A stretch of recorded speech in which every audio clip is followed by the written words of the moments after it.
আল্লাহ রাব্বুল আলামিন বলেন, আল ইয়াউমা আকমালতু লাকুম দীনাকুম ওয়া আতমামতু আলাইকুম নি'মাতি ওয়া রাদিতু লাকুমুল ইসলাম দীনা।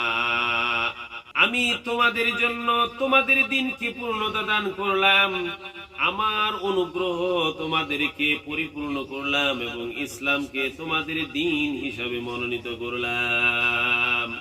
আসুন আমরা দিনের পরিচয় ও পরিসর সম্পর্কে আলোচনা করি।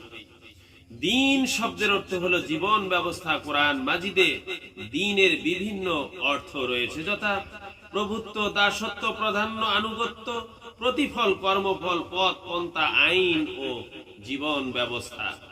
দিন আর আদ-দ্বীনের মধ্যে পার্থক্য রয়েছে, যেমন দিস ইজ এ ওয়ে, এই একটি পথ, এর পরিবর্তে দিস ইজ দা ওয়ে, এই একটি মাত্র পথ বলার অর্থের দিক দিয়ে যতখানি পার্থক্য হয়, দিন আর আদ-দ্বীনের মধ্যেও ততখানি পার্থক্য হয়ে থাকে। ইসলাম আল্লাহর নিকট একটি জীবন ব্যবস্থা, এই কথা কোরআন বলেনি। কোরআনের দাবি হলো আল্লাহর নিকট ইসলামই একমাত্র প্রকৃত বিশুদ্ধ নির্ভুল জীবন ব্যবস্থা বা চিন্তা ও কর্মপ্রণালী।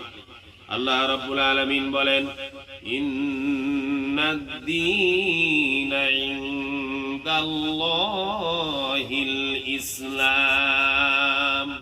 আল্লাহ রাব্বুল আলামিন বলেন, নিশ্চয় আল্লাহর নিকট ইসলাম ওই একমাত্র জীবন ব্যবস্থা।